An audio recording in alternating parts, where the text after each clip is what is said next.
नमस्कार सभी को, गुड इवनिंग टू ऑल। आज के इस स्त्री रोग संभाषण के सत्र में आप सभी का स्वागत करते हुए आज का हमारा विषय है मलावष्ठंभ, विबंध, कॉन्स्टिपेशन। खास जैसे आपने सजेस्ट किया था गर्भिणी मलावष्ठंभ को लेकर आज हम लोग बात करते हैं। इसमें दो शब्द है। सबसे पहले थोड़ी सी संप्राप्ति समझ लेते हैं क्या होता है और निश्चित रूप से आयुर्वेद या इसके पीछे का कारण क्या है, किस प्रकार से गर्भावस्था में कॉन्स्टिपेशन हो सकता है। कॉन्स्टिपेशन, मलावष्ठंभ, या आयुर्वेद में इसको विबंध के नाम से जाना जाता है। मला अवष्ठंभ, मल का अवष्ठंभ, अवष्ठंभम इति अवरोधम, अवरोध। तो सामान्य रूप से जो जिस प्रकार से मल का ये होता है, मल शरीर के बाहर निकल जाता है अपान वायु की क्रिया से, उस प्रकार से वो नहीं हो पाता है। सामान्य रूप से जो मल विसर्जन की क्रिया है, पुरुष विसर्जन की क्रिया जो है, उसमें बाधा आ जाती है। और इसमें मलावष्ठंभ के तो कई सारे रीजंस होते हैं, बट गर्भिणी अवस्था में मलावष्ठंभ होना बहुत कॉमन होता है, आम समस्या है। तो इसका कारण क्या है? कई बार ऐसे पेशेंट बताते हैं कि मेरा पेट तो पहले से ठीक रहता था और अच्छे से साफ भी होता था, बट अभी जैसे ही प्रेगनेंसी कंफर्म हुई है तो कॉन्स्टिपेशन बढ़ रहा है। और खास करके पेशेंट तो बहुत ज्यादा परेशान हो जाते हैं जब 7वां 8वां महीना आता है। तो पेट बढ़ जाता है और वजन बढ़ता है और उस समय में उनको बैठने में असुविधा होती है। आप कमोड का भी इस्तेमाल करते हो तो असुविधा लगती है, पैरों में दर्द होता है, कभी सूजन होती है, वेट काफी बढ़ता है लास्ट के महीने महीने में, 3 महीने में। और उसी समय पे पेशेंट शिकायत करते कि कॉन्स्टिपेशन हो रहा है। तो क्या इसका कुछ कनेक्शन है? बिल्कुल कनेक्शन है। जैसे कि अभी देखिए, गर्भाशय की साइज बड़ी है, गर्भाशय, मलाशय और सारे जो आशय प्रदेश है वो काफी नजदीक से एक दूसरे के एक ही एरिया में रहते हैं, अपान क्षेत्र में रहते हैं। तो इस बड़े हुए गर्भाशय का उसके बाजू के सभी ऑर्गन पर एक दबाव पड़ता है, और दबाव के कारण वहां के स्नायुओं की जो आकुंचन की क्षमता है उस पर भी उसका परिणाम होगा। आकुंचन क्षमता या प्रसारण क्षमता ठीक से नहीं हो पाएगी, और जिसके साथ पेट का ओवरऑल वजन बढ़ने का जो प्रेशर है वो डायरेक्टली इसके ऊपर आता है, और जिसके साथ जो नॉर्मल होना चाहिए उस प्रकार से प्रक्रिया नहीं हो पाती है। ये भी एक बड़ा इसका कारण होता है। तो चलिए हम लोग इसको सविस्तर रूप से पढ़ते कि इस कॉन्स्टिपेशन के या विबंध के कारण क्या है। आयुर्वेद में कॉन्स्टिपेशन या विबंध जो है निश्चित रूप से, जैसे ये एक वायु की विकृति है, और निश्चित रूप से इसके कारण क्या है? कारण तो कई सारे, अगर आप विबंध की संप्राप्ति हेतु अगर देखना चाहेंगे तो सबसे पहली बात आती है वात का प्रकोप। जैसे ही कोई घर में प्रेग्नेंट महिला होती है तो उसको लेकर बहुत सारे उपदेश एंड एडवाइसेस दिए जाते हैं, ऐसा करो, ये खाओ, वो खाओ। और फिर कुछ लोग उनको सलाह भी दे देते हैं कि आप दिन में थोड़ा आराम, ठीक है, आराम करना, सोना अलग बात है, बट आयुर्वेद में जैसे आराम करने का भी एक विधान किया है, वो हम कुक्षी पर ही खाना खाने के बाद कुछ समय तक ये करना चाहिए। उसमें सोना ऐसे बिल्कुल भी नहीं आदत, इसका अर्थ नहीं होता है। बट बहुत बार ऐसे होता है कि प्रेग्नेंट लेडी विश्रांति के नाम पर दिन में सोती है, जिसके साथ भी ये गलत बन जाता है, जो कि आम निर्माण करता है। और अगर वर्किंग होती है तो पानी कम पीना है। और आदतें, खाने की आदतें, अगर आप शुरू से ही थोड़ा रूखा सूखा खाना पसंद करती है, एंड ड्राई, लाइट, रफ, यानी रुक्ष, लघु, शीत, खर, ऐसे क्वालिटीज की फूड आप लेती है, या वर्किंग है तो आप टिफिन वगैरह ले जाती है, जिसमें काफी मतलब ये पॉसिबल नहीं हो पाता है कि हर बार हम लोग कुछ लिक्विड या पतला वाला खाना लेकर जाए, तो वहां पे ड्राई ही खाना लेकर जाने का एक ये रहता है ज्यादा। तो पानी कम पीना, और बहुत ज्यादा ट्रैवल करना, जो वात की प्रकोप की सारे हेतु है ना, वो सारे इसमें ये होता है। इसमें फिर बहुत ज्यादा चलना है, बहुत ज्यादा ट्रैवलिंग है, और बहुत ज्यादा श्रम करना है, और एक ही जगह पर ऑफिस वर्क, अगर सेंडेटरी लाइफस्टाइल और लैक ऑफ एक्सरसाइज, ये भी कारण है। ओवर एक्सर्शन भी कारण है, लैक ऑफ एक्सरसाइज भी कारण है, एंड एंटासिड का बहुत ज्यादा इस्तेमाल करना ये भी कारण होता है। डिप्रेशन या चिंता, जैसे गर्भावस्था को लेकर चिंता, गर्भ का पालन पोषण ठीक हो रहा है क्या, उसको बात को लेकर चिंता, आगे हम लोग बच्चे को कैसे संभालेंगे इस बात की चिंता, और किसी भी कारण से इंटेस्टाइनल ऑब्स्ट्रक्शन हो रहा होगा। इसमें जैसे आयुर्वेद की पैथोलॉजी हम लोग समझ लेते हैं, तो मुझे लगता है कि आप सभी जानते हैं कि पचन की प्रक्रिया कैसे होती है, जिसमें समान वायु और पाचक पित्त किस प्रकार से काम करते हैं। और पक्वाशय में आते ही जैसे पक्वाशयगत जो सारकीट विवेचन होता है, जो अपान वायु के क्षेत्र में आता है, बट समान भी ये इसमें काम में मदद करता है। तो सारकीट विवेचन के समय में जो मल भाग बनता है वो मल वहां पर जो आयुर्वेद में कटु अवस्था पाक में बताया है ना कि पक्वाशय तो प्राप्तस्य शोष्यमान्यस्य वह्निनाम परिपिंडित पक्वस्य वायु स्यात् कटु भावतः। तो परिपिंडित पक्व यानी यहाँ पे जो अग्नि है, जो जाठराग्नि है, पक्वाशय तो शोष्यमान्य वह्नि का नाम दिया है, तो ये अग्नि शोषण करने का काम करता है। इसलिए मैंने आपको दो भी तरीके के कारण बताए कि अगर बहुत ज्यादा स्ट्रॉन्ग धूप का सेवन करना ये भी एक विबंध का कारण है। तो ये पक्वाशय का जो अग्नि है जो कि शोषण का काम करता है, तो ये शोषण का काम ठीक से नहीं होता है और मल अधिक जो रूखा सूखा बनता है। अभी ये मल रूखा सूखा बन गया है, तो जो पक्वाशय के आगे की जो प्रक्रिया है, गुद का अकुंचन प्रसारण और वलिया जो वहां पे होती है उनका भी अकुंचन प्रसारण, अगर आपका मल कड़क बन गया है, रुक्ष बन गया है, तो इसको पास करने के लिए आपके स्नायुओं को मूवमेंट ज्यादा करनी पड़ेगी। और ऑलरेडी गर्भाशय बड़ा है, तो इस गर्भाशय का प्रेशर इस मलाशय पर आ रहा है, उसके स्नायु पर भी आ रहा है, और जिसके साथ जो एक नॉर्मल प्रक्रिया होने वाली है वो ठीक से नहीं हो पा रही है। और इसीलिए शायद मुझे लगता है कि यहाँ पर इस प्रकार से ये कॉन्स्टिपेशन डेवलप हो जाता है। आयुर्वेदिक तरीके से अगर हम लोग विचार करेंगे तो ये पक्वाशयगत वायु का ही एंड अग्नि का ही एक ये है, जिसके कारण फिर मल ठीक से नहीं शरीर के बाहर जाता है और उसके लिए अधिक प्रवाहन करना पड़ता है, जोर देना पड़ता है। और जोर देने से फिर महिला को डर लगता है कि कहीं कुछ ज्यादा मतलब पेट में बच्चा है, तो और अगर आप ऐसे प्रवाहन करते हो तो ये कहीं ठीक नहीं होता है, और इसीलिए फिर वो अवॉइड करती है।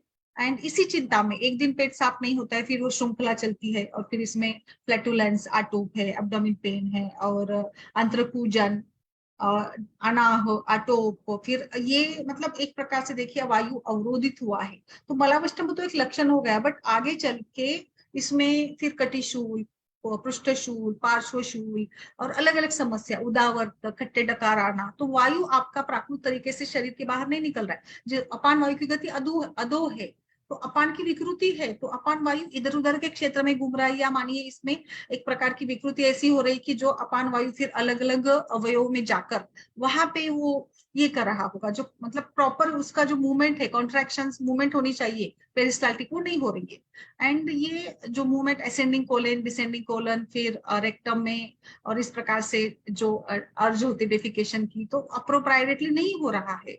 तो इसीलिए यहाँ पर ये जाकर अलग अलग लक्षण डेवलप करता है। ये आयुर्वेद की संप्राप्ति है। एंड इसमें फैक्टर्स दूसरे भी होते कई बार, जैसे हैबिचुअल कुछ कॉन्स्टिपेशन है क्या, फिर पेशेंट को हिमोराइड्स की या फिशर्स की शिकायत है क्या, इसका भी आपको ये करना पड़ेगा, विचार करना पड़ेगा। एंड बाकी सारे फिजिकल स्ट्रेस, डिप्रेशन, ये भी का सारे बातें इसमें हमें जरूर सोचनी पड़ेगी। इसमें साइन एंड सिम्टम्स जो है कि आपको बहुत मतलब एक दिन 2 दिन मल नहीं हो रहा है, या मल त्याग करने में समय लग रहा है, मल त्याग करते समय अगर आपको जोर प्रवाहन करना पड़ रहा है, एब्डोमिन क्रैम्प्स है, और लाइक थकान भी है, लिथार्जी है, भूख कम हो रही, खाना ठीक से नहीं जा रहा है, लॉस ऑफ टेस्ट है, एंड लाइक आपका सर दर्द, या सर में भी या उधर पूर्व प्रदेश में भी गुरुता लग रही है, और कहीं ना कहीं ब्लॉक ऐसे लग रहा है, जो गच्चे गच्चे बोलते हैं ना, पेट में जड़ लग रहा है, ऐसे भी पेशेंट कंप्लेंट बताते हैं। तो ये क्या है कि आपका जो मलाशय है वो मल, अभी उसमें मल है, वो मलाशय पूरी तरीके से रिक्त नहीं हुआ है, तो मल संचित वहां पे है, तो दुष्ट हो रहा है, और इसी संचित मल के साथ फिर ये सारे लक्षण आपके शरीर में दिखते हैं। तो ये है आयुर्वेदीय संप्राप्ति विबंध की, कॉन्स्टिपेशन की, जो जिसमें मुख्य रूप से ये बताया है कि जो उसके कारण क्या होते हैं। तो बिल्कुल हमें इसीलिए हमें जो मासानुपासिक परिचर्या बताई गई है ना, वो बहुत ही इंपॉर्टेंट है। मासानुमासिक परिचर्या का आपको अगर आप पालन करते हो तो मुझे नहीं लगता कि किसी महिला को इसकी समस्या होती है। आचार्य चरक बताते हैं कि विदारनाथ, अत्यशनाम, अजीर्णाम, अशनाथ तथा वर्चो वाहिनी दुष्यंती दुर्बला अग्नि कुशच। तो पुरुष व स्त्रोत यहाँ पे दुष्ट हुआ है। अन्न वाहनाम स्त्रोतसम आमाशय मूलम बुधम च। तो अन्नव स्त्रोतस का महत्व, अन्नव स्त्रोतस एवं पुरुष व स्त्रोतस की ये विकृति है, और इसीलिए आपको ये यहाँ पर समस्या हो रही है मानिए। तो ये कॉन्स्टिपेशन की संप्राप्ति है। इसके ट्रीटमेंट प्लान के लिए हम लोग क्या विचार करेंगे? इसके कॉम्प्लिकेशंस के रूप में भी हिमोराइड्स, फिशर्स डेवलप होते हैं, और फिशर्स हिमोराइड्स में भी कॉन्स्टिपेशन ये लक्षण रहता है। अब गर्भिणी अवस्था है तो यहाँ पे हमें तीक्ष्ण औषधियों का प्रयोग भी करने नहीं आता है।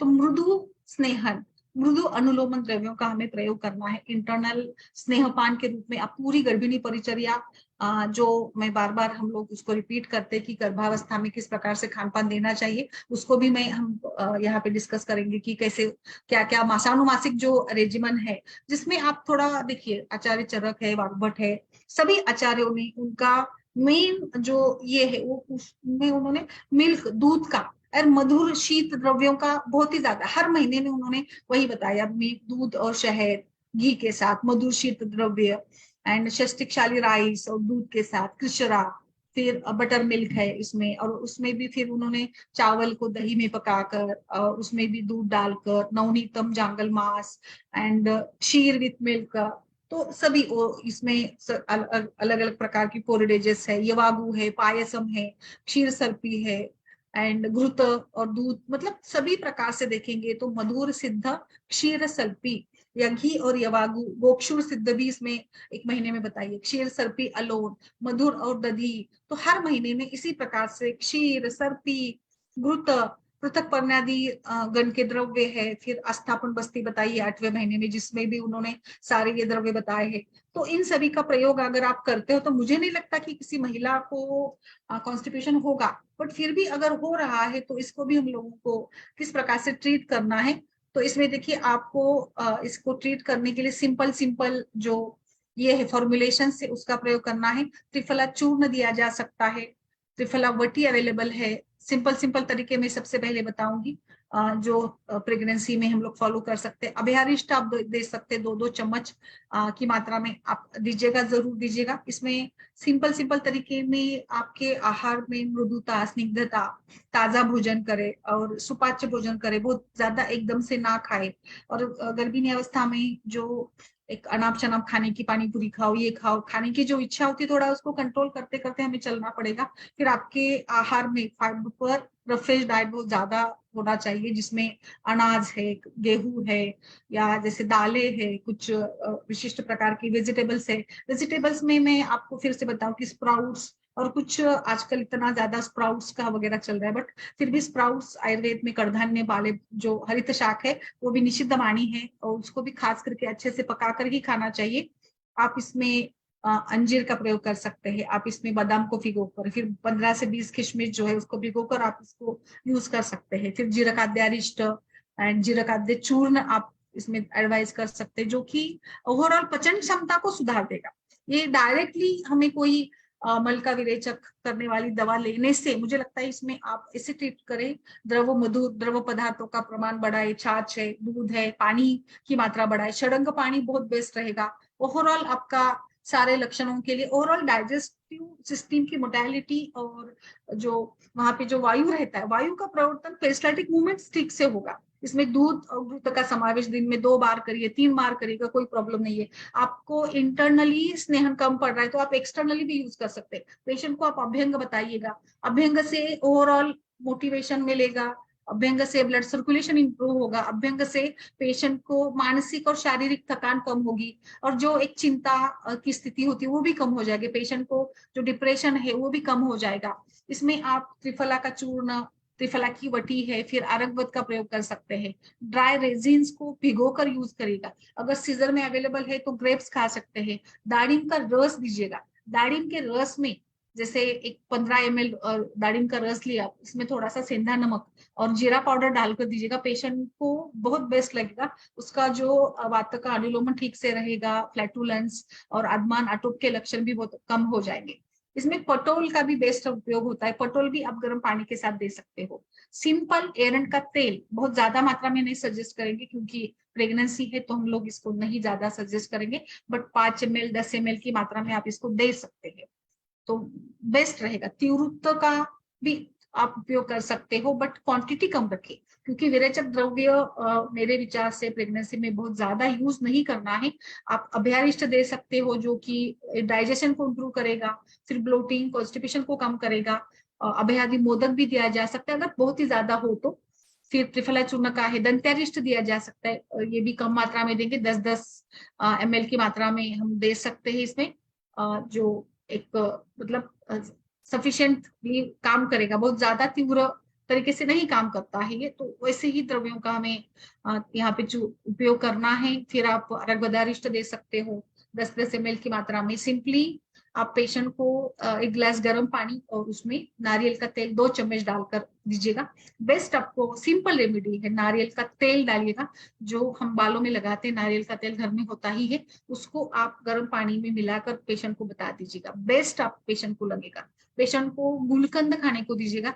गुलकंद मल को पतला बना देता है। गुलकंद के साथ साथ आप आंवले का मुरब्बा भी दे सकते हैं। दूध में घृत डालकर, घृत की क्वांटिटी ज्यादा होनी चाहिए, ऐसे 1 चम्मच से नहीं होगा, 2 चम्मच कम से कम आप घृत डालिएगा, यानी 25 ml तक आप दे सकते हो। तो ओवरऑल अच्छा इफेक्ट इसका होता है। घृत दूध में डालकर या गर्म पानी में डालकर या तेल डालकर भी आप इसको दे सकते हो। गुलकंद जो मतलब हार्ड स्टूल होता है ना, उसको सॉफ्ट करने को मदद करता है। तो गुलकंद आप दूध के साथ भी दे सकते हैं, गुलकंद दूध में मिलाकर दीजिएगा। गुलकंद ओवरऑल मधुर गुण का है, गुलाब की पंखड़ियों का तो वर्ण्य काम भी होता है। तो गुलकंद देने से कॉन्स्टिपेशन भी रिलीव हो जाएगा और एक ये भी मदद भी मिल जाएगी ओवरऑल इम्प्रूवमेंट, या गर्भिणी की परिचर्या में भी, या गर्भावस्था में गर्भ की ओवरऑल ग्रोथ के लिए पित्त का शमन हो जाएगा, एसिडिटी की शिकायत भी नहीं होगी। तो इस प्रकार से हमें इसमें विचार करना पड़ेगा कि हम लोग क्या क्या दे सकते हैं। दूध, घी, त्रिफला चूर्ण आपको सिंपल है, और इसमें आप मासानुमासिक घनवटी जो बताई गई है उसको जरूर ऐड करिएगा, जिसका अच्छा रिजल्ट मिलता है। खान पान में जो पुराने चावल है, अनाज है, उसका प्रयोग करें, पोरिडेजेस का प्रयोग करें, दाडिम जैसे फलों का प्रयोग कर सकते हैं। बाकी जो हेतु हमने देखे हैं, उस हेतु को अवॉइड करना, ये बड़ा एक यहाँ पे रोल रहेगा। हेतु का सेवन अवॉइड करेंगे तो मुझे लगता है और ज्यादा हमें रिजल्ट्स इसमें मिल सकते हैं। और दूध, घृत, सर्पी, इसी का प्रयोग करते करते आपको इस कॉन्स्टिपेशन को रिलीव करना है। इसमें इस प्रकार से कॉन्स्टिपेशन रिलीव करें। और बहुत ज्यादा दिक्कत हो रही है तो क्षीरबला तेल की मात्रा बस्ती आप दे सकते हैं। एंड मुझे लगता है मात्रा बस्ती देने से ओवरऑल वात का अनुलोमन भी ठीक से हो जाएगा। और हम लोग मात्रा बस्ती वैसे भी आजकल सारे गर्भिणी परिचर्या में हर महीने में एक एक मात्रा बस्ती दी जा रही है, काफी लोग इसको फॉलो कर रहे हैं। तो मुझे लगता है मात्रा बस्ती का भी ऑप्शन आपके पास अच्छा है। बट इसमें मात्रा बस्ती के लिए भी ऐसे तेल का प्रयोग करें कि जो ओवरऑल बल देने वाला हो, जैसे क्षीर बला है, बला तेल है, इसकी मात्रा बस्ती या सिंपल तिल तेल की मात्रा बस्ती पेशेंट को दीजिएगा 40 ml की मात्रा में, तो बेस्ट रहेगा। फिर जो तीसरे महीने में क्षीर विद मधु है, चौथे महीने में नवनीत विद क्षीर है, 5वें महीने में क्षीर विद सर्पी है, वो जो मैंने अभी भी बताए थे उन सभी को भी फॉलो करने को लगाइएगा ज्यादा से ज्यादा।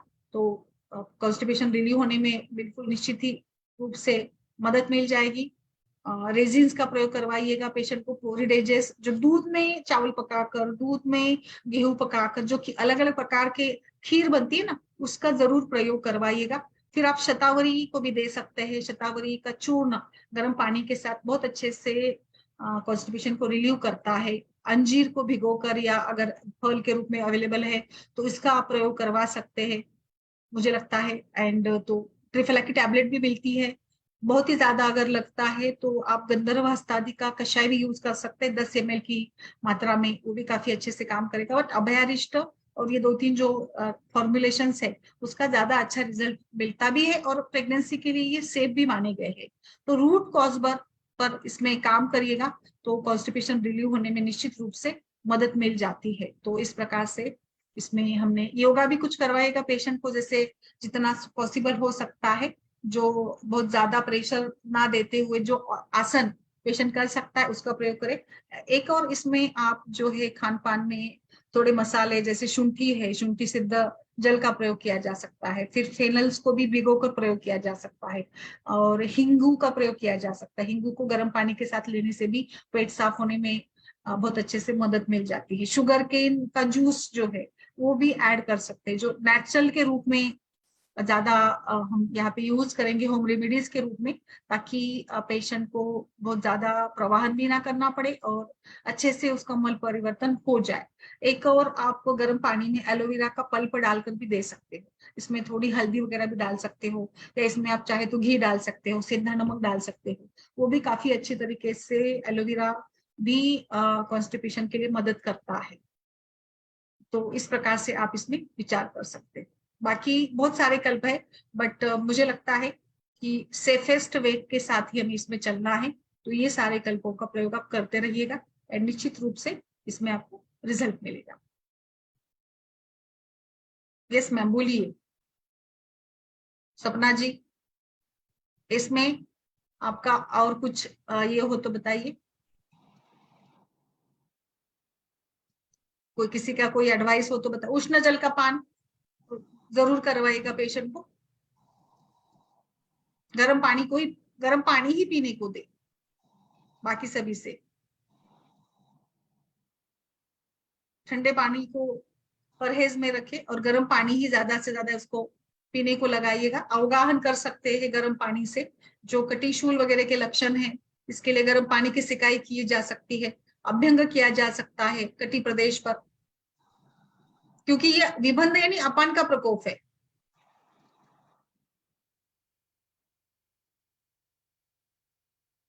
बताइए, बोलिए।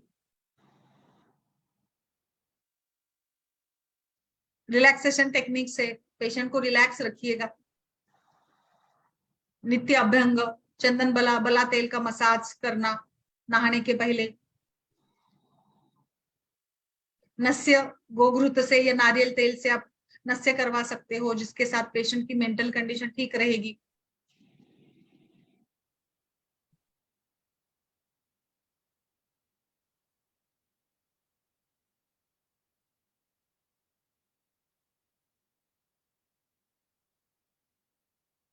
एक गंधर्व हस्तादि कषाय मैंने बोला है आपको, वो भी आप यूज कर सकते हैं। हरितकी का सिंगल चूर्ण भी दिया जा सकता है। हरितकी और पिपली का चूर्ण मिलाकर भी विबंध के लिए बहुत अच्छा काम करता है। डाइटरी चेंजेस और लाइफस्टाइल चेंजेस करवाइएगा।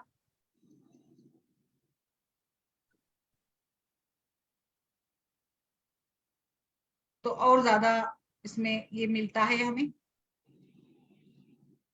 बस्ती, मात्रा बस्ती, अनुवासन, दूध घृत मधुरगन।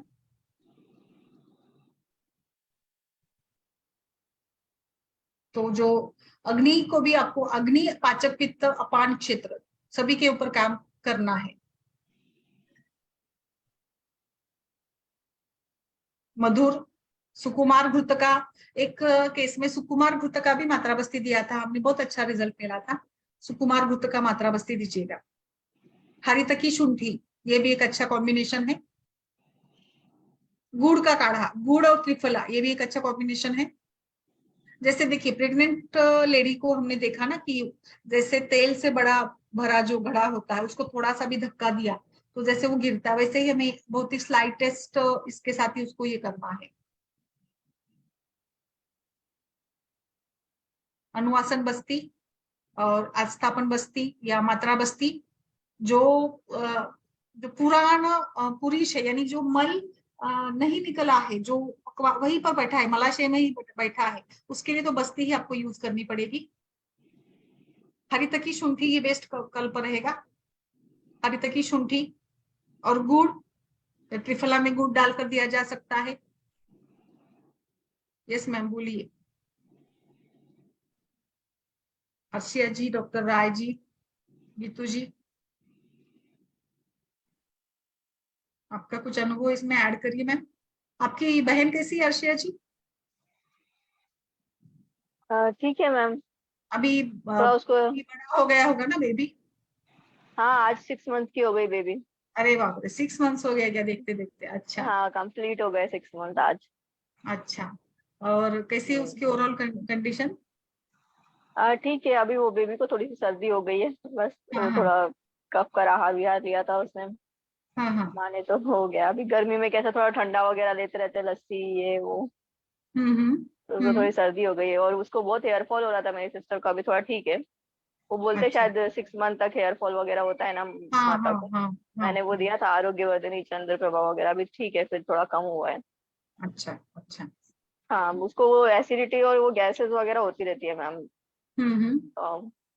मैं तो ये क्या देती देती रहती हूँ है फिर आप? कामदूदा, शंखवटी, हम्म इस तरीके से देती रहती हूँ। गंधर्वरित की हम्म हम्म। लास्ट में अनुलोमन के लिए। अच्छा, ओके, हाँ ठीक है। इसमें क्या देती है आप? कॉन्स्टिपेशन में क्या देता है और दिया जाता है? मैम वो इसमें तो काले मनुक्के वगैरह का ही वो ठीक रहेगा फिर ज्यादा। हाँ नहीं, मेडिसिन भी मैं भी ज्यादा मेडिसिन तो नहीं बताती हूँ। हाँ थोड़ा क्या है ना, मेडिसिन को लेकर कभी कभी मोर्टेलिटी ज्यादा बढ़ने से चुप क्यों हाँ। हम लोग इंड्यूस करें जैसे हो जाता है ना, इसलिए थोड़ा यस संभल के मैम। चलना पड़ता है इसमें तो। बिल्कुल हाँ आराम से आराम, और खान पान में बदलाव भी ज्यादा इंपॉर्टेंट है मेरे विचार से। अगर आप गर्म यस पानी का मैम। प्रयोग करते हो, पतला पतला खाना खाते हो, जितना पतला खाना खाएंगे फिर खाने के जो ब्रेड एंड बाकी जो पदार्थ है ना उसको निकाल दे, वो भी काफी चलता है। ब्रेड और बाकी जो फ्रोजन घर में कितना, आप थोड़ा उसको लिखवाने को बोलकर घर में देखिए, कितना भी बोले तो भी पेशेंट की हिस्ट्री अगर ठीक से लेते हो आपको समझ में आता है कि पेशेंट कुछ ना कुछ ऐसे खाते ही है गर्भावस्था में तो। और कुछ कुछ चीजें खाने की ये हो जाती है, इच्छा हो जाती है, तो इस इच्छा के साथ फिर भी जो प्राकृत वातक की गति है वो नहीं हो पाती है। Yes ma'am. और उसका परिणाम मिलता ही है। तो गर्भिणी परिचर्या का पालन करवाना यही बेस्ट ऑप्शन रहेगा इसमें। जी मैम। Yes ma'am. फिर एसटी मधु है, एसटी मधु मधुक दूध के साथ दिया जा सकता है। ऐसे तो छोटे मोटे जो सारे जीवनी गण है, ब्रूहणी गण है, तो हमारा उद्देश्य क्या है ना कि मधुर रस देते हैं तो वात का शमन हो जाता है। और मधुर रस का सेवन करने से कहीं ना कहीं मल पतला बनता है, वात का शमन हो जाएगा, मल पतला बनेगा। जैसे गुलकंद तो मैं बहुत यूज करवाती हूँ, गुलकंद से काफी अच्छे परिणाम मिलते हैं। और गुलकंद के जैसे ही कुष्मांड अवलेह है, दाढ़ी अवलेह है, च्यवनप्राश है, या जो अवलेह कल्पना है, अवलेह कल्पना का काफी अच्छा परिणाम हमें ओवरऑल मिलता है। जैसे अवलेह ये शरीर में स्निग्धता देगा और मल को पतला बना देगा, तो आप कोई ना कोई अवलेह जरूर पेशेंट को बता दीजिएगा। और बाकी जीवनी या प्रजास्थापन गण में भी कुछ ऐसे है, जैसे शतावरी, अश्वगंधा है, त्रिफला है, आप उनका प्रयोग करते हो तो ओवरऑल भी परिणाम अच्छा मिलेगा। मतलब कॉन्स्टिपेशन भी रिलीव हो जाएगा और हमारा जो फॉलो कर रहे वो भी फॉलो हो जाएगा, प्रजास्थापन का यूज करना भी फॉलो हो जाएगा। Yes ma'am. मैम कई वो एलोपैथिक वाले क्या कहते हैं कि ज्यादा मीठा नहीं खाना इसमें, क्योंकि वो शुगर होने के, डायबिटीज होने के चांसेस रहते हैं। हाँ नहीं वो तो ठीक है, बट ना वो एक बात बराबर बोली तो आपने, बट मुझे पेशेंट। लगता है इसमें ना शुगर, बाकी आप क्या करो अपना कि बाकी शुगर कंटेंट कम हाँ। करो ना। जैसे आप कुछ मिठाई खाते हैं या चाय में दूध में शक्कर ज्यादा मिलाते हैं तो वो मत मिलाइएगा। हम्म। बट जैसे कुष्मांड या हम्म। अवलेह कल्पना में थोड़ा मीठा ज्यादा रहता है तो हमें मानना पड़ेगा। बट वो लेने से बाकी ओवरऑल ग्रोथ हो रही ना, तो वो वहां पे आप शुगर ऐड कर दो और बाकी शुगर डाइट की कम कर दो। वो तो कोई ना कोई ऑप्शन तो ढूंढना पड़ेगा वैसे भी। Yes ma'am. फिर उसके अगर हम ऐसे करते बैठेंगे तो फिर नहीं हो पाएगा ना। Yes ma'am. वॉकिंग हल्की सी है, गर्म पानी पीने से बेस्ट रहता है। एक ये भी मिलता है आपको ना, हरितकी की खांड भी मिलता है, तो उसको आप गर्म पानी के साथ दे सकते हो, हरितकी की खांड को भी। ओके पेशेंट की ओके। प्रकृति का परीक्षण करिएगा। वात प्रकृति है तो इसमें थोड़ी संभावना अधिक होती है, तो वात प्रकृति के व्यक्ति को आप शुरू से ही आदत डालिएगा कि लाइक वात का प्रकोप करने वाले आहार विहार से वो दूर रहे। तो शुरू में ही अगर आप प्रकृति परीक्षण कर देते हो तो मुझे नहीं लगता कि आगे समस्या हो जाएगी। डायटरी चेंजेस, अगर कोई स्पेसिफिक एलर्जी है क्या वो देखिएगा, वेगा उद्धरण कर रहा है क्या पेशेंट, डेली रूटीन में चेंजेस करवाइएगा। टॉयलेट ट्रेनिंग भी जरूरी बन जाती है। और बाकी कोई कंडीशन है क्या एसोसिएटेड, पेशेंट को कोई मेडिसिन चल रही है क्या, एंटी डिप्रेसेंट वगैरह, वो भी देखना पड़ेगा। वो सारी हिस्ट्री बहुत इंपॉर्टेंट है। और एक्चुअली रूट कॉज, और पेशेंट अगर उसकी पुरानी आदत है तो फिर थोड़ा मुश्किल बन जाता है। क्रॉनिक अगर कॉन्स्टिपेशन है तो उसमें थोड़ी दिक्कत आती है, उसको बहुत ही काउंसलिंग करनी पड़ेगी आपको। और स्पाइसी फूड अवॉइड करे, फ्राइड फूड अवॉइड करे, बेकरी अवॉइड करे। और जो सिंपल आसन है उसको ले कर सकते हैं आप, जो आपको पॉसिबल होता है वो आप करिएगा। स्वेदन कर सकते हैं। और बहुत ही ज्यादा गरज आपको जरूरत पड़ी तो गुद पीचू भी लिया जा सकता है, नारियल तेल का या तिल तेल का गुद पीचू, जो गुद में स्नेहन के जैसे, जैसे हम लोग फलवर्ती या गुद पीचू की चिकित्सा करते हैं ना, तो आप सिंपल गाय के घी से गुद का पीचू रखवा दीजिएगा। ओवरऑल हमें पक्वाशय अपान क्षेत्र को स्निग्ध बनाना है, तो इसमें आप अभ्यंग संवाहन ये भी कर सकते हैं, बट हल्के से करना होगा। तो गुदवर्ती का प्रयोग करके देखिएगा, गुद पीचू को धारण करवाइएगा पेशेंट को। नाभि पूरण भी कर सकते हैं इसमें। डायरेक्ट विरेचन देने से आप ओवरऑल बाकी के काम भी करिएगा। आंवले की, आंवले का हर तरह से प्रयोग करिएगा। आंवले का रस, आंवले का मुरब्बा खा सकते हो।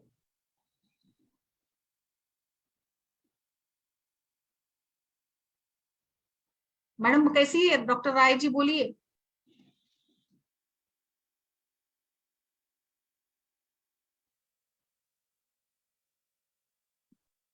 डॉक्टर राय, नेचुरल चीजों के ऊपर ज्यादा ध्यान दे तो बेस्ट रहेगा।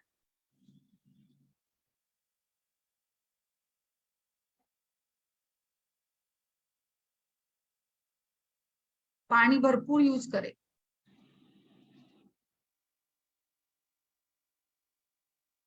Good evening ma'am. Good evening, कैसी है, बोलिए मैम। मैम ठीक है मैम, एकदम बहुत बढ़िया। कैसे लग रहा है, आप मेडिसिन चल रहे हैं आपके? जी मैम चल रहे हैं। हम्म। ठीक तो है कैसा मैम। लग रहा है, कैसे लग रहा है आपको? Ma'am feeling? हल्का लग रहा है थोड़ा बहुत। हाँ, वेट का आपका परिणाम हुआ कुछ, बताइए कैसा, कितना परिणाम हुआ? अभी तो वेट नहीं किया मैम, लेकिन कम लग रहा है। करके बताइए ना थोड़ा, तो ज्यादा हम लोग उसके ऊपर काम कर सकते हैं ना ठीक से। अच्छा ठीक है मैम, बताएंगे। आप थोड़ा उसको मॉनिटर करिएगा वेट को, कि पहले कितना था अभी कितना हुआ है, तो और अच्छा लगेगा ना, आपको भी ठीक लगेगा। ठीक और हम्म। ठीक है।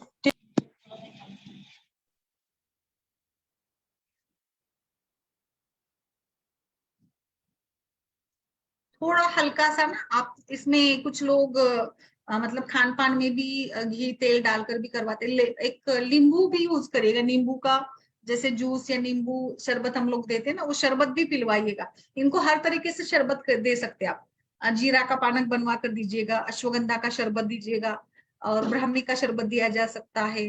बाकी जो अभी जो रॉ मैंगोज आते हैं उनका भी प्रयोग करते हैं हम लोग बहुत काफी मात्रा में, वो भी बहुत अच्छा पाचक बनता है। आप करते हैं क्या प्रयोग? वैसे आप तो महाराष्ट्र के हो, अर्शिया। कच्चे मैंगो का बनाते हो आप पानक, गीतू जी?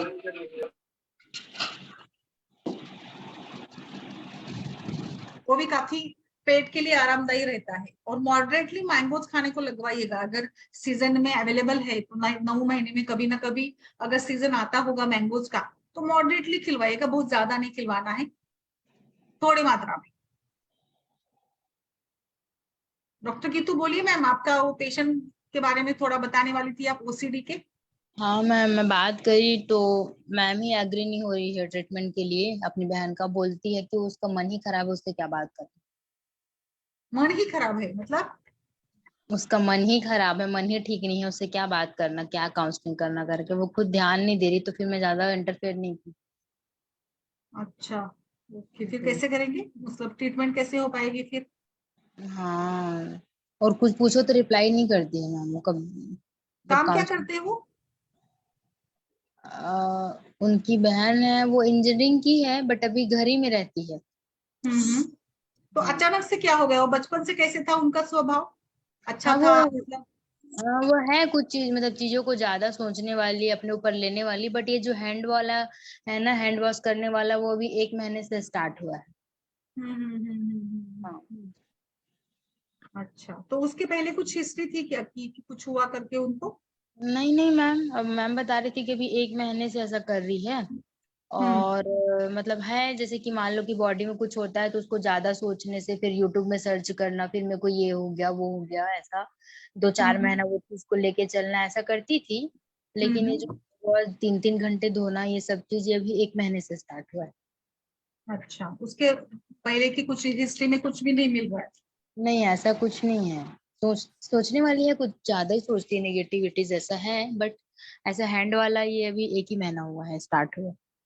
अच्छा अच्छा। और हैंड वॉश को मैम फेंक भी देती है कि तू बहुत हाथ धोती करके, तो फिर खरीद के ले आती है। और घर में समझाते हैं, फिर वो ध्यान नहीं देती है, चुप चुप रहती हम्म। है। अच्छा। तो मैम मेरे को मना कर दी, तो फिर मैं कुछ बोली नहीं उनको। हाँ। अच्छा, वो भी है अभी हमारे, मतलब हर किसी में लिमिटेशंस तो होते ही है। हाँ, और वो बोल दी कि मैं मेडिसिन कुछ भी नहीं खाऊंगी, ये भी बोल दी।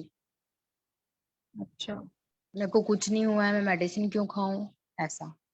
अच्छा। तो मैम मैम ओसीडी के बोली। पेशेंट्स की यही सबसे बड़ी प्रॉब्लम होती है कि मेडिसिन हाँ लेने के लिए ही रेडी नहीं होते वो। मतलब मैम बोली कि अगर तू मेडिसिन ला के भी दे देगी तो ये ऐसी है ना कि वो छुएगी नहीं, कि मेरे को तो कुछ हुआ ही नहीं, मैं क्यों खाऊं। अच्छा, हाँ मैम। वो मेंटली बहुत ही ज्यादा डिस्टर्ब हुई है शायद, है ना? हाँ हाँ हाँ, अपने पेरेंट्स लोग से भी बात नहीं करती, उस पेरेंट्स लोग भी ध्यान नहीं देते छोटी वाले के ऊपर कि ये सब जो मतलब उनके साथ भी नहीं रहती। और मैम अपने पास ले आई है कि फालतू तेरे कारण मम्मी पापा परेशान होंगे, चल तू वहीं पड़े रहना। और वो दिन रात 24 घंटे वो अकेले ही रहती है, दिक्कत ये है। अच्छा, हाँ ठीक है। अभी मतलब अगर आपको ये नहीं अलाउ नहीं कर रहे तो आप तो क्या कर सकती है इसमें? हाँ, वही मैं बोली कि मेडिसिन वगैरह मैम मैं सजेस्ट कर देती हूँ, तो फिर मैम बोली कि खरीद के भी ला दूंगी मैं, बट वो खाने के लिए रेडी ही नहीं। वो योगा अच्छा, करने के लिए रेडी नहीं है मैम। मैं बोली ठीक है मत लेना दवाई वगैरह, कम से कम प्राणायाम वगैरह थोड़ा सा तो कर लो। तो बोलती है मैं तो परफेक्ट हूँ, मैं ठीक हूँ, मैं क्यों करूँ, ऐसे बोलती है। अच्छा। तो शी इज नॉट एक्सेप्टिंग। ऐसे होता है लोगों के साथ, वो ना कि एक्सेप्ट हम्म। नहीं करते कि मुझे कुछ हो हाँ रहा है, मैम। करके एक्सेप्ट नहीं हाँ करते। मैम, जबकि टैलेंटेड बच्ची है, ऐसा नहीं है, बट वो इंजीनियरिंग करके भी 1-2 साल से घर में बैठी है, जॉब करने के लिए भी एग्री नहीं है।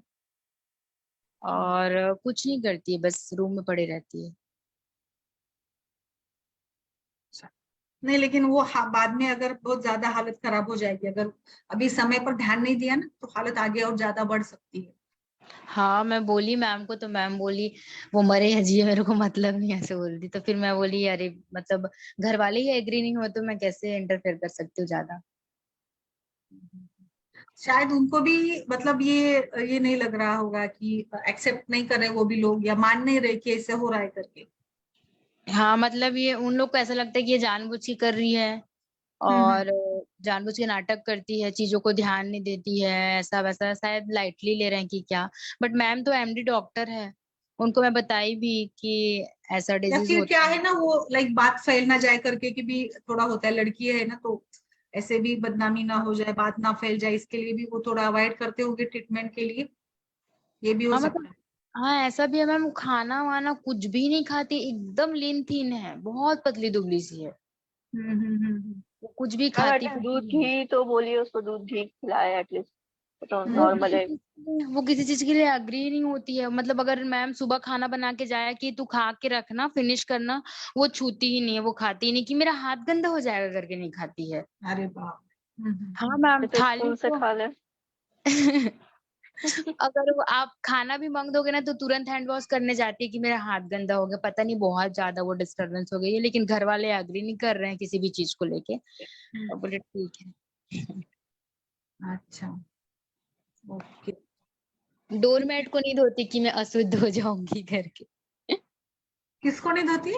डोरमेट मैम, मैट को, चटाई को। हाँ हाँ हाँ हाँ। हाँ, कि इसमें पैर पोंछते हैं तो मैं क्यों धोऊं, इसमें गंदगी है, मेरा हाथ गंदा हो जाएगा। प्रॉब्लम है बहुत ही ज्यादा। वो मेंटली बहुत डिस्टर्ब हो चुकी है मैम, क्योंकि मैं परसों रात को देखी वो कूलर का पानी चालू नहीं की कि पानी खत्म हो जाएगा तो मैं पाइप से पानी भरूंगी तो मेरा हाथ गंदा हो जाएगा। तो वो सोच तो रही, वो ये नहीं करे, बट वो सोच तो रही है बहुत ज्यादा। हाँ मैम, बहुत ज्यादा बहुत ज्यादा। बट सर मैम दोनों डॉक्टर हैं, दोनों एग्री नहीं कर रहे हैं, ध्यान नहीं दे रहे हैं। उनकी खुद की बहन है वो, तो फिर मैं ज्यादा इंटरफेयर नहीं की। मैं बोली ठीक है मैम, जब कुछ लगेगा तो आप बताइएगा, बोल दी। हम्म। ठीक है। ठीक। ओके, चलिए आगे बढ़ते हैं।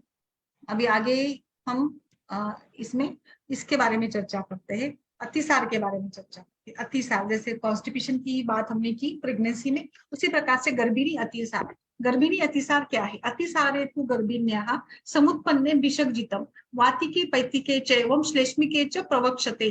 गर्भिणी स्त्री को अतिसार उत्पन्न हो जाने पर वातिक, पैतिक एवं श्लेष्मिक के आधार पर चिकित्सा करेंगे।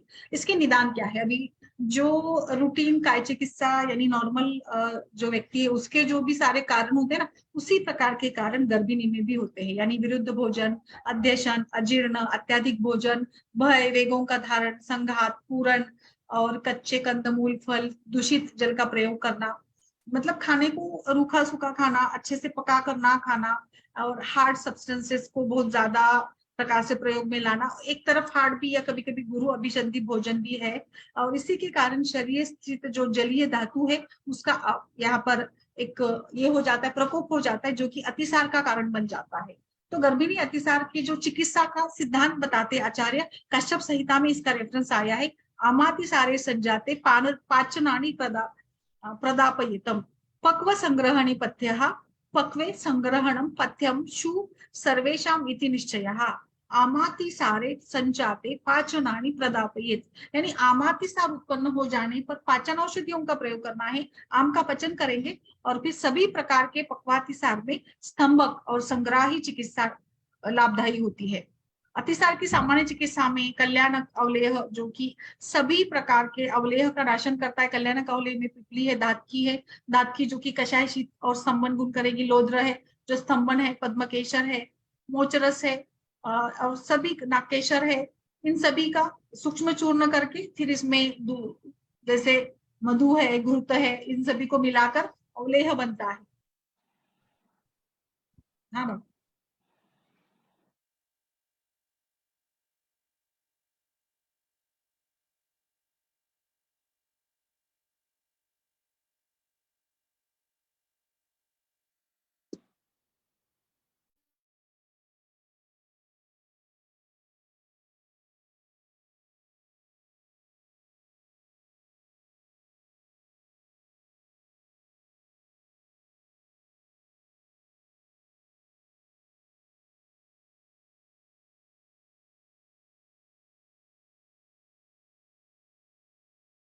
कल्याणक अवलेह जो कि काफी उपयुक्त माना गया है, जो एक क्लासिकल रेफरेंस के रूप में ही आता है, कश्यप संहिता में ही इसको बताया कि कल्याणक अवलेह का गर्भिणी स्त्री के लिए आप जरूर प्रयोग करिएगा। इसमें एक और बहुत अच्छा विकल्प बताया, रिबेराधिक्वात, जिसमें एक रिबेरानी उशीर का ही एक प्रकार है। उशीर, अरलू, रक्तचंदन, बला, धान्य, वत्सादनी, मुस्ता, उशीर, परपट और इस सभी को समभाग लेकर इसको गर्भिणी स्त्री को पान अगर करवाते हो तो जो भी गर्भिणी में कभी कभी इसके साथ पेट दर्द के साथ मल का अतिवेग हो जाता है, अतिसार होता है, कभी कभी इसमें ब्लड के ड्रॉप्स भी आते हैं, तो इन सभी कंडीशन में और इसके साथ कभी बुखार भी रहता है तो इसमें बहुत अच्छा रहेगा। एक और बहुत अच्छा हमारा जो घर में ही रहते शुंठी का बहुत अच्छा प्रयोग रहेगा। शुंठी और बिल्व का कैसे भी आप उपयोग करें, बिल्व का चूर्ण, बिल्वारिष्ट दे और शुंठी और बिल्व को दोनों को मिलाकर अगर देते हो तो कभी कभी जो अतिसार के साथ जी मचलाने की शिकायत होती है वो भी कम हो जाती है। तो शुंठी बिल्व का काढ़ा बनाइएगा। आप इसमें यव या सत्तू भी मिला सकते हैं, अगर वो पॉसिबल नहीं तो ऐसे भी दे सकते हैं। शुंठी और बिल्व का मज्जा या बिल्व का, आजकल तो मार्केट में इसका शरबत भी मिलता है, बिल्व का आपको पल्प मिलेगा, बिल्व का, जैसे हमारे बाकी शरबत की पल्प मिलते हैं ना मार्केट में, उसी प्रकार से उसको आपको पानी में मिलाकर, इसमें अगर आप गर्म पानी, गुनगुना पानी लेकर इस प्रकार का पानक बनाते हो ये पल्प डालकर बिल्व का, तो और अच्छा रिजल्ट मिलेगा। तो बिल्व को आप कैसे भी करके यूज करेगा। इसमें दाड़िमाष्टक चूर्ण या दाड़िम का, जैसे घर में दाड़िम अगर खाने में लाए है तो दाड़िम खा ली तो उसका जो कवर है, स्किन जो है, छाल है, उसको आप पानी में अच्छे से धो लीजिएगा, इसका काढ़ा बना दीजिएगा, इसमें थोड़ा सा सिंधा लवण मिला दीजिएगा। इसका काढ़ा बेस्ट काम करता है गर्भिणी अतिसार के लिए। फिर इसमें आप थोड़ा सा कूटच कचोड़ना डालिएगा, या फिर काढ़ा बनाते समय भी दाड़िम, पाठा, कूटच और बिल्व ये सभी डालकर, अगर अवेलेबल हो तो जामुन, इसके पत्ते या कल्क मिलाकर भी आप इस प्रकार से इसमें शर्करा के साथ या दधी के साथ अगर देते हो तो गर्भिणी स्त्री के अतिसार के लिए बहुत अच्छा माना गया है। फिर दूसरा इसमें फॉर्मुलेशन है सिंपल मंजिष्ठा चूर्ण, यष्टि मधु, लोध्र का चूर्ण आपको पानी के साथ और इसमें मिश्री मिलाकर जरूर दीजिएगा, बेस्ट आपको रिजल्ट मिलेगा। फिर आप जैसा जहां पर कफच जैसे मल पिछिल है, शिथिल है और कफ का अनुबंध लग रहा है मल में, तो वहां पे कफ के अनुबंध के लिए कूटच के बीच मुस्ता, पाठा, अजमोदा इन सभी को पीस कर मतलब चूर्ण के रूप में लीजिएगा और इस चूर्ण को जल के साथ दीजिएगा। जो भी अमातिसार या कफत जो लक्षण है ये कम हो जाएगा। जहां पे पित्तजनित संप्राप्ति लगती है वहां पर पाठा, चंदन, कूटच फल, अतिविषा, इन सभी को आप गर्म पानी में या काढ़ा बनाकर सेवन करवाइएगा। इसमें हिंगवाष्टक चूर्ण, हिंगू, सेंधव, नाकेशर जैसे आपने 2-2 ग्राम ले लिया सभी को मात्रा में, इसको भी आप सुखोष्ण जल के साथ दे सकते हो।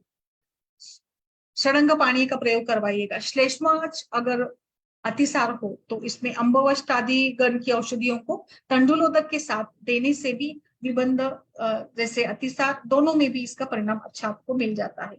तो कहीं कहीं पर आचार्य तंडुलोदक का भी प्रयोग बताते हैं अनुपान के रूप में। पित्तातिसार में नगरोध आदि गण का मधु के द्वारा सेवन करवाइएगा। इसमें आप अलग अलग तरीके से कॉम्बिनेशन बना सकते हैं, जैसे धातकी पुष्प है, पद्मक है, बिल्व है, इन सभी का काढ़ा बनाकर शर्करा के साथ पीना लगाइए पेशेंट को, बेस्ट रहेगा आपको। फिर मुस्ता, बिल्व, अनंतमूल और मधुक, इनका भी आप गुड़ और दही में मिलाकर दीजिएगा। आचार्य काश्यप ये वातज टाइप के अतिसार के लिए बताते हैं, जहाँ पे सफेन और आवाज के साथ अतिसार हो रहा होता है। जहां पे पेशेंट बोलता है, गर्भिणी स्त्री बोलती है कि मुझे पेट में दर्द भी हो रहा है, वहां पे कुपली, धातकी, पद्म और मोचरस, इन सभी को मिलाकर पीसकर तंडुलोदक के साथ दीजिएगा। अगर इस अतिसार के साथ कभी कभी अगर ये हो रहा है, यानी जैसे कोई ब्लड स्पॉटिंग अगर हो रही है, तो उसमें आपको पद्म एंड मोचरस, लोध्र, नीलकमल, उत्पल, कमल, इन सभी को मिलाकर आप दीजिएगा। यहाँ पे पित्त शमन करने वाली चिकित्सा का प्रयोग करना पड़ेगा। जहाँ पे रक्तातिसार या रक्त जहाँ से निकल रहा है वहां पर के लिए आपको इसका प्रयोग करवाइएगा। फिर गर्भिणी में आपको अगर इसी प्रकार से रक्त मिश्रित प्रवाहिका जैसे लक्षण मिल रहे होते हैं, तो वहां पे आम या जामुन की जो त्वचा है इसका काढ़ा बनाकर आप इसमें लाजा का सत्तू मिलाकर चाटन के रूप में दे सकते हो, बेस्ट आपको रिजल्ट मिलेगा। फिर मार्केट में बहुत सारे कल्प अवेलेबल है, इसका भी प्रयोग किया जा सकता है, जो हम लोग आमतौर पर अतिसार के लिए यूज करते हैं ना, वो सारे कल्पों का भी वहां पर हम लोग प्रयोग कर सकते हैं। जो अवेलेबल है उसका भी प्रयोग करवाइएगा, कोई दिक्कत नहीं है। बट जैसे गर्भिणी स्त्री की बात चल रही है, तो जो भी दवा यूज करेंगे वो बहुत ज्यादा तीक्ष्ण उष्ण गुण की नहीं होनी चाहिए। इसी रूप से उसको हम लोग कषाय शीत गुण से स्तंभन करेंगे। चांगेरी ग्रुप का प्रयोग कर सकते हो, बेस्ट रहेगा। किराततिक्त, बिल्व और चंदन, तीनों का पाउडर चूर्ण के साथ दीजिएगा, जैसे गर्म पानी के साथ दीजिएगा। चंदन पाउडर या उत्पल का पाउडर धातकी के साथ दीजिएगा। एक बकरी का दूध, थोड़ा पेशेंट का अग्नि ठीक हो तो आप अतिसार या प्रवाहिका के लिए भी इस्तेमाल कर सकते हो, बेस्ट रहेगा वो, जो कि इसके लिए बच्चे के लिए भी अच्छा रहता है। तो बकरी का दूध दीजिएगा, बट थोड़ा पचाने की क्षमता होनी चाहिए पेशेंट की। जो पैक्टिक टाइप का अगर अतिसार होता है तो उसमें बेस्ट माना गया है पैक्टिक अतिसार के लिए। पिच्छा बस्ती का प्रयोग किया जा सकता है, अगर बहुत ही ज्यादा पेशेंट सफर हो रहा हो तो पिच्छा बस्ती दीजिएगा। पैक्टिक टाइप में ज्यादा बेस्ट रहेगा पिच्छा बस्ती का देना, और जिसमें ज्वर वगैरह के लक्षण होते हैं, जिसमें शालमली का यूज किया जाता है।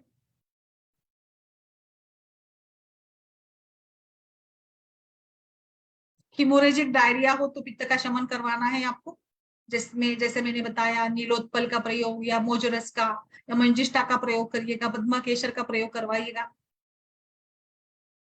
दूध का प्रयोग कर सकते हैं, दूध में आप जैसे शतावरी मिलाकर दिया जा सकता है, जो शीत गुण वाली है, जो पित्त का शमन कर देगी।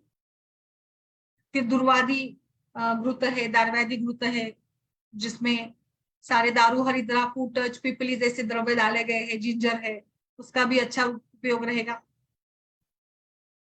जहां पेशेंट को अतिसार के साथ कभी कभी गुदपाक भी हो जाता है, तो इस गुदपाक के लिए पंचवल्कल का कषाय से आप गुद का धावन करवाइएगा। पटोल का काढ़ा गुद धावन के लिए दीजिएगा पेशेंट को। फिर दूध पान, दूध में घी मिलाकर और शुगर मिलाकर, बेस्ट रहेगा इसमें। धातकी का पाउडर यूज कर सकते हैं। गुदपाक हो जाता है तो जात्यदी का तेल का पीछू रख सकते हैं, है ना। तो इस प्रकार से ये ट्रीटमेंट चलती है। इसमें बिल्व, कुष्ठ, पिपली, सिंपल सिंपल ड्रग के साथ ही काम करेंगे। बहुत ज्यादा तीव्र द्रव्यों का उपयोग हमें नहीं करना है डायरिया में, पेशेंट की कंडीशन को देखते हुए।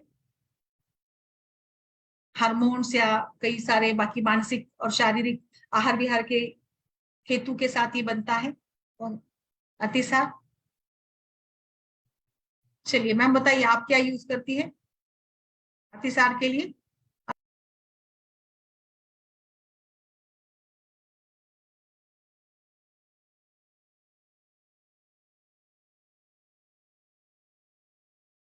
डॉक्टर अर्शिया बोलिए, और हमारे सारे डॉक्टर्स भी जो भी फेसबुक पर इस सत्र को देख रहे हैं, आप भी बताइए आप क्या प्रिफर करेंगे गर्भिणी स्त्री में अतिसार के लिए? आपका प्रेफरेंस क्या रहेगा बताइए प्लीज।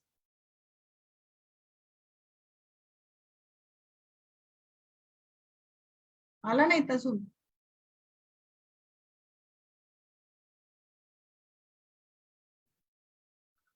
यस मैम बोलिए डॉक्टर गीतू, आपका आप क्या प्रीफर करेंगे बताइए, सारे हमारे डॉक्टर्स भी बताइएगा, जो भी फेसबुक पर इस सत्र को देख रहे हैं आपका भी कुछ अनुभव हो तो बताइएगा। हम लोग तो सिंपल तरीके से ही बताते हैं यहाँ पे अतिसार की चिकित्सा, बहुत ज्यादा स्ट्रॉन्ग दवाइयों का प्रयोग नहीं करवाते हैं। सौंफ अजवाइन का काढ़ा, यस यस सर बिल्कुल बेस्ट रहेगा, वो भी सौंफ अजवाइन का काढ़ा देंगे। और किसी का कुछ इसमें हो तो बताइए प्लीज।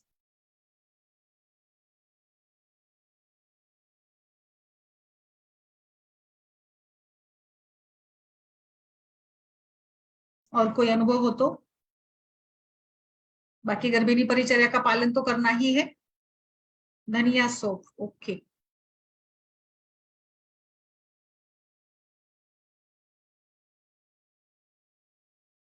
बाकी सुवर्ण सिद्ध जल वगैरह का प्रयोग किया जा सकता है जरूरत पड़े तो। जायफल चूर्ण, अच्छा 3 ग्राम पानी के साथ, ओके मैम। अच्छा शोभा जी, कुटच बिल्व जामुन की गुठली का चूर्ण, अच्छा चावल का धावन, यस मैम बिल्कुल, ये तो शास्त्रोक्त ही बताया आपने।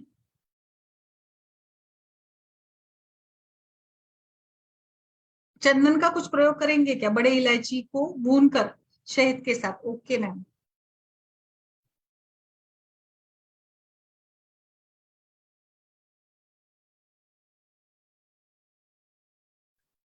बाकी दिनचर्या का पालन करें, वो बेस्ट रहेगा उसके लिए, दिनचर्या का पालन करना। चलिए अच्छा आपने रिस्पांस दिया सभी ने। और अच्छा अम्रबीज मज्जा, यस सर अम्रबीज मज्जा का भी चूर्ण अच्छा काम करता है, यस। ऐसे आप अनुभव डालते जाएंगे तो हमारे लिए सभी वैद्यों के लिए भी निश्चित रूप से इसका बड़ा ही लाभ मिलेगा, सभी के लिए भी अच्छा रहेगा। आप ऐसे ही डालते रहिएगा सभी। और कल फिर हम लोग आगे और शोफ, गर्भिणी शोफ और काफी इंटरेस्टिंग जो व्याधि है गर्भावस्था की, उनको लेकर कल के सत्र में चर्चा करते हैं। तो आई थिंक आज के लिए यहाँ पे रुकते हैं। मुस्तासिद्ध जल का भी बहुत अच्छा रिजल्ट रहेगा। मुस्तासिद्ध जल या षडंग पानी का बेस्ट उपयोग होता है, क्योंकि मुस्ता भी कहीं ना कहीं अति जो ये होता है ना जलीय अंश जहाँ पे अधिक मात्रा में चला जा रहा है, वहां के लिए मुस्ता बेस्ट रहता है। तो मुस्तासिद्ध जल का प्रयोग जरूर करवा दीजिएगा। बाकी थोड़ा शुरू में लंघन कर सकते हैं, और लंघन की अवस्था में आप षडंग पानी या जीरा काद्यारिष्ट का प्रयोग करवाते रहिएगा। जैसे आपने दाल बताया, जीरा और अजवाइन वगैरह उन सभी का प्रयोग करते रहेंगे हम लोग, षडंग पानी या पान कल्पना का। और पेशेंट को थोड़ा सा लंघन करवा दे तो आम पाचन भी हो जाएगा, आम पाचक पट्टी का प्रयोग किया जा सकता है। तो पेशेंट को ओवरऑल कंडीशन को देखकर हम लोग ट्रीटमेंट प्लान करेंगे, आम पाचन और फिर स्तंभन चिकित्सा ऐसे। ओके चलिए, सभी का आभार करते हुए आज के लिए इतना ही। चलिए नमस्कार सभी।